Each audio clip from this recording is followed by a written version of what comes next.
Let's go straight to the University of Ghana, Legon now. MFA Jadosi speaking to Professor Ransford Jampo. Him was sent to come and trap. In the process of her entrapment, she became a friend, and we had our conversation as friends.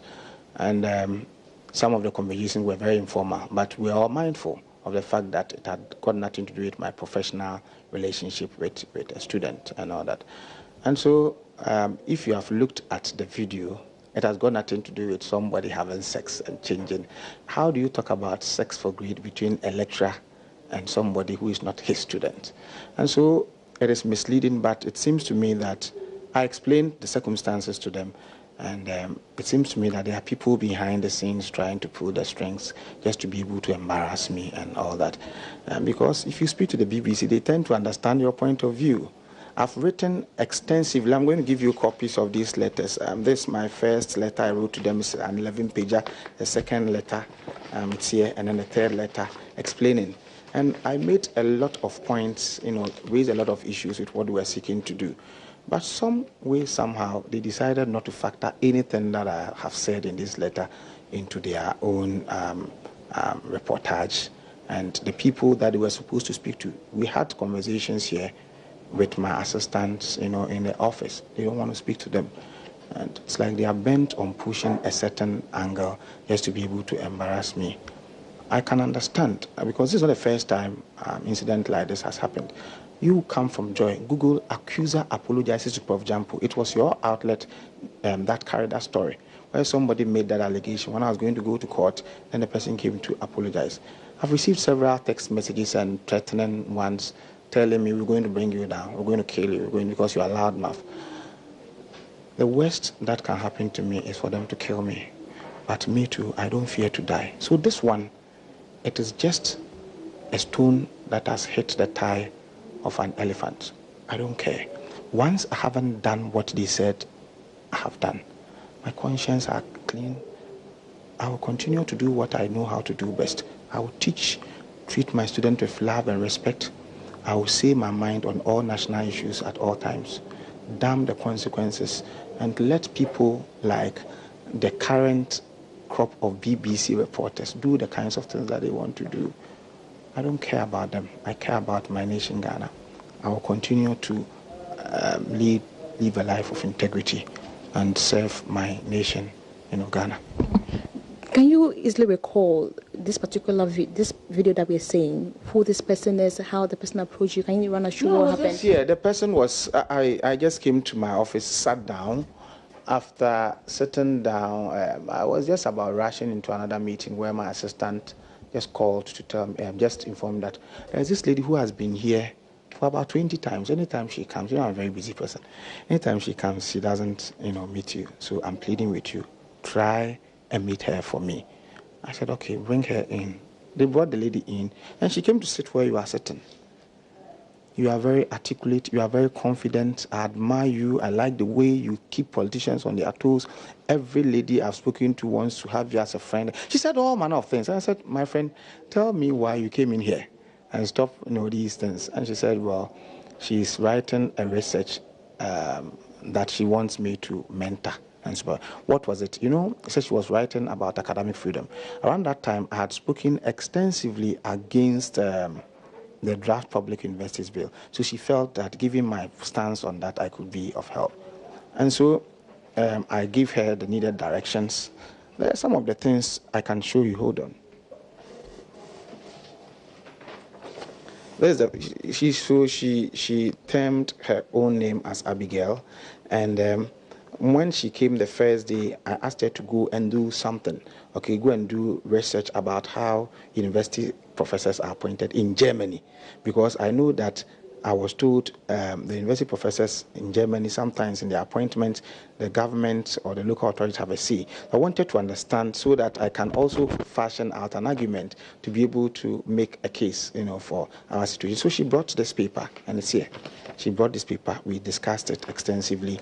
And subsequently, she became like a friend, because apart from why she came here, she would get up in the morning and text you, how are you doing? And had that kind of conversation. So we most of our conversations were held in my office, where I had my 4 assistants here. How can I harass somebody in the full glare of my assistant? So we all share conversations and we all laugh, we joke about it and all that. The next thing I heard was that BBC said my conversations with her were inappropriate, and so it amounts to harassment. How do I harass her? In our university, we talk about sexual harassment, and when it's happening between a student and his lecturer, where the lecturer has a say or determine an influence in determining her grade and all that. So you want to change somebody's grades, or if you don't allow me to do X, Y, Z with you, I'll fail you or something. That's what we term. But this is the case. The person when she came here right from the word go, we had agreed she wasn't a student. Okay, she wasn't my student. She's not even a student in the university. And so how do you term that? How do I manipulate the grades of somebody who is not even my student and a student of my university and all that? It's calculated effort and attempt by some people to just run my name and image in the mat. Maybe if to see whether that would silence me and all that. But I understand the game. Once I've not run afoul of my own university's rule, once I've not done anything, or I've not gone to sleep with anybody and changed the grade and all that, I am resolved and resilient. I would be myself. These things will not do anything to me. It's part. I mean, if you hit at people, you expect them to also hit at you. And this is not the first time this is happening. And so we have the skin. We would shoulder, we would stand some of these things. And I thank all my friends and well wishers who have been sending me messages just to say they stand with me and they are with me. I thank all of them. And those people who are also happy, I forgive them, but it's not over. I'm not done. In fact, I'm not going down. I'm still runs for Jampu. I see that you have a number of responses, about 1, 2, 3 of them. What is it saying in that, and what responses? You go and read. Yes, but I'm sure that this response. I told them that the charges that were leveling against me, I was refuting them, and I was also telling them that, you see, they have the penchant of describing our institutions as weak. Okay. And yet they are undermining our institutions. See, we've thrown away the yoke of colonialism long ago. We are not in the colonial era. So if there is a problem in this between a lecturer and a supposed student, you are supposed to encourage the lecturer, the student, to report the matter to the university, because they have appropriate machinery and mechanisms to handle some of these things. You haven't done that. Okay? You are supposed to also know that sexual harassment is a criminal offense. So if for nothing, let them also report to the police. They haven't done that. Now, per what you are doing, you are saying that anytime there is something wrong with a student, the student should not make use of our due processes here. They should go to BBC to report. Does that make sense? Are we not going back to the days of colonialism where we create an impression as if our institutions can't work, and so somebody will have to come from BBC to come and handle some of these things? Why do you say we have weak institutions when you would not allow the institutions that we have set up to even work? If they really mean well, let them bring before me, before the sexual harassment committee, the so-called student, and the student prove a case, and let me also talk, so that if I'm guilty, I'll be found guilty. But if the person is not a student and you came to trap and all that, what do you expect me to do? I've not slept with her, and I didn't sleep with her. I didn't touch her. I didn't handle. I have not done anything untoward. And she's not my student. So the issue about changing her grades and all that cannot even arise. I want to go and teach now. I beg you. Okay, final question. Final thing. What do you intend doing next? After, because the documentary is set to also air this evening at 6 o'clock. What do you intend to do afterwards? Well, I've seen my portion of the documentary already, and my lawyers had prepared my suit even long before they aired. We saw the documentary, and so tomorrow morning we'll sue them. Go to court, we'll sue them, and let them know that the BBC of yesteryears is not the BBC today.